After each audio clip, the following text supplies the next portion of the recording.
మోకాల నొప్పులకు ఎటువంటి సర్జరీ లేకుండా ఎపియాన్ పెయిన్ క్లినిక్ అందిస్తున్న అత్యాధునిక చికిత్స.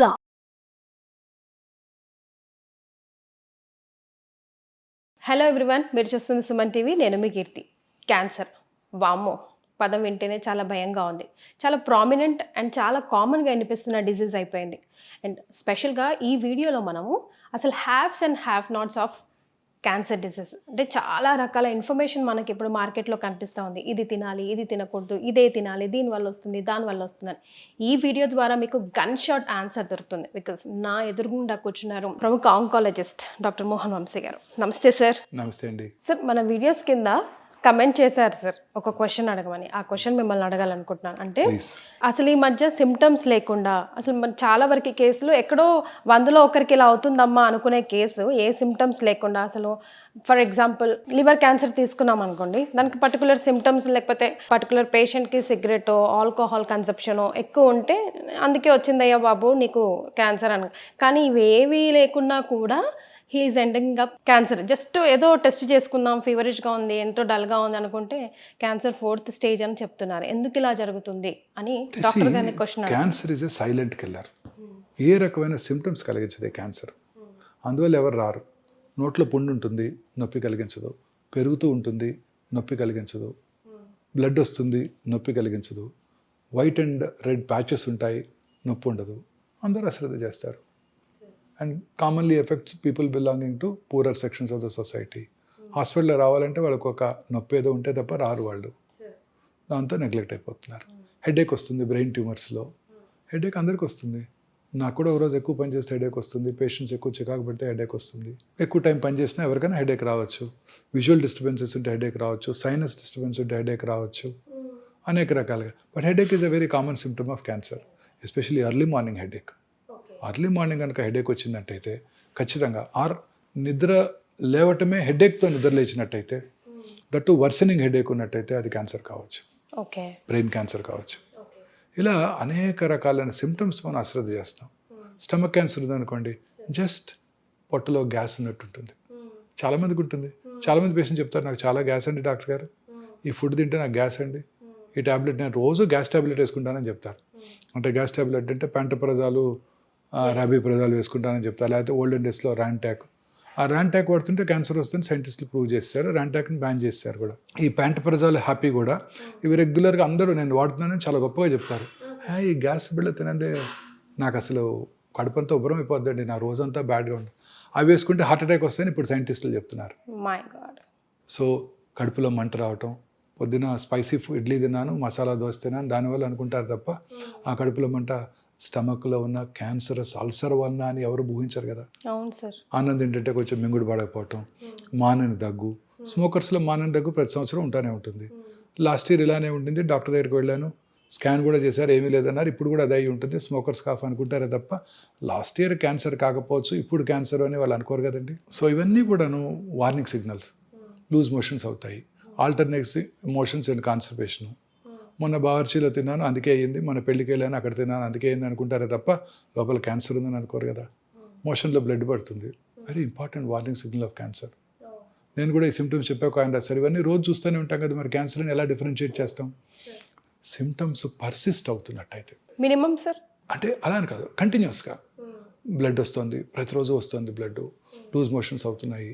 రోజు ఒకసారి మోషన్కి వెళ్ళేవాడిని ఇప్పుడు 4 సార్లు వెళ్ళాల్సి వస్తుంది. ఒకరోజు కాన్స్టిపేషన్ వస్తుంది, ఒకరోజు టక్టక 4 మోషన్స్ అయిపోతున్నాయి. మోషన్లో బంకపడుతుంది, బ్లడ్ వస్తుంది, ఆఫుల్ స్మెల్ వస్తుంది. Important warning signal of cancer. Any deviation from our routine habits, మలమూత్ర విసర్జన అలవాట్లో మార్పు రావటం. అలాగే క్యాలిబర్ ఆఫ్ ద స్టూల్ తగ్గింది, స్టూల్ ఒక ఈ సైజులో వస్తుంది, క్యాలిబర్ తగ్గి టూత్పేస్ట్ లాగా బయటకు వస్తుంది. There could be an obstructing rectal cancer. Rectal tumour ఉన్నప్పుడు ఫీలింగ్ ఆఫ్ ఇన్కంప్లీట్ ఎవాక్యుయేషన్. మీరు మోషన్ ఫ్రీగా ఒకరోజు పాస్ చేశారనుకోండి పొద్దున్నే, you will have some very good satisfactory feeling ఉంటుంది కదా, చాలా హ్యాపీ ఫీల్ అవుతావు. మోషన్ ఫ్రీగా పాస్ చేసిన ఆ ఫీలింగ్ లేదు, లోపల ఇంకా మోషన్ ఉన్నట్టుంది. That is a very important warning signal of rectal cancer. అంటే ఆ ట్యూమర్ మన బ్రెయిన్ ట్యూమర్ని మోషన్గా పర్సీవ్ చేస్తుంది. ట్యూమర్ ఉంది రెక్టంలో, what does brain think? Brain doesn't know whether it's a tumour or a motion, solid motion. It still thinks there is some motion inside.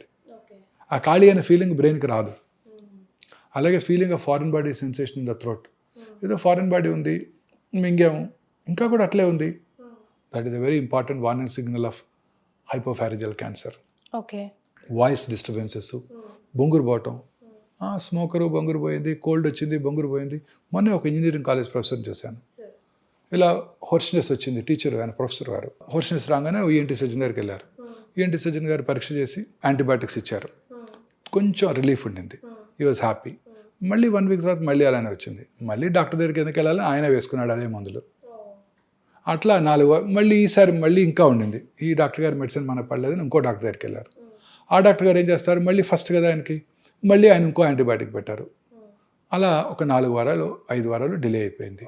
Stage 1 cancer stage 3 అయిపోయింది. నేను మొత్తం voice బాక్సే తీయాల్సి వచ్చింది ఆయనకి. చాలా కామన్ ప్రాబ్లం ఇండియాలో ఇది. ఒక డాక్టర్ గారు మందులు ఇచ్చినాక తగ్గకపోతే వేరే డాక్టర్ దగ్గరికి వెళ్ళిపోతాం, అది చాలా కరెక్ట్ కాదు. కానీ అంత తొందరగా క్యాన్సర్ అనుకోం కదా. అదే డాక్టర్ దగ్గరికి వెళ్ళుంటే ఆయన ఏమనుకునేవారు, నేను యాంటీబయాటిక్స్ ఇచ్చాను అయినా తగ్గలేదు అంటే లోపలేదో మిస్ అవుతున్నాను, ఎండోస్కోపీ చేసి చూద్దాం అని అనుకునేవారు. ఎండోస్కోపీ చేసి ఉండేవారు, పట్టుకునేవాళ్ళు, అట్లీస్ట్ ఫస్ట్ స్టేజ్లో బయటపడేది. ఇది చాలా కామన్ ప్రాబ్లం అండి ఇండియాలో. ఇది మనం ఒక టెస్ట్ చేసామనుకోండి, కమర్షియల్ డాక్టర్ గారు అనుకుంటారు. ఒక మధ్య నాకు ఒక మంచి ఇన్సిడెంట్ జరిగింది. నాకు బాగా తెలిసిన ఆయన కొంచెం స్టమక్ క్యాన్సర్ లేట్గా వచ్చారు. ఏంటండి నేను మీకు తెలుసు కదా, ఏంటి సిమ్టమ్స్ అన్నీ మనకి ఆబ్వియస్గా ఉన్నాయి కదా, ఎందుకు లేట్గా వచ్చారన్న.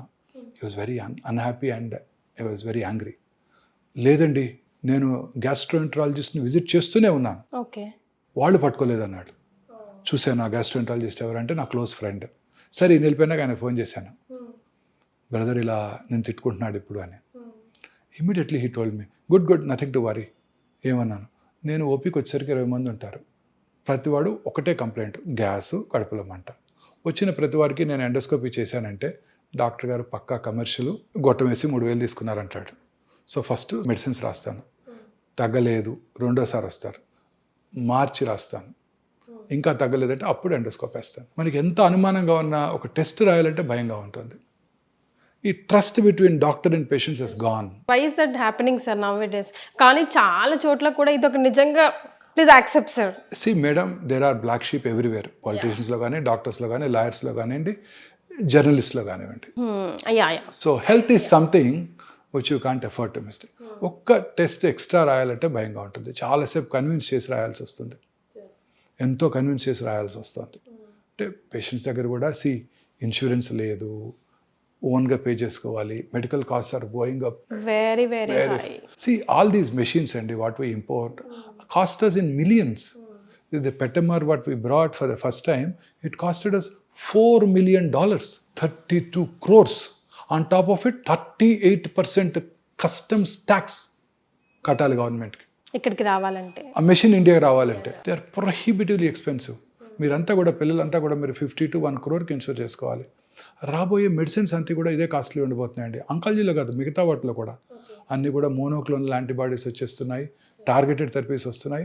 They are prohibitively expensive, beyond the reach of a rich man, common man కాదు. అండ్ అవన్నీ కూడా మనం ఇంపోర్ట్ చేసుకోవాలి, వాటికి పేటెంట్ లాస్ అప్లై అవుతాయి. మనం India is a signatory to patents treaty that to protect intellectual property rights. దాన్ని గ్యాట్ ట్రీటీ అంటారు, general agreement on trade and tariff. 94లో సైన్ చేసాం ఇండియా.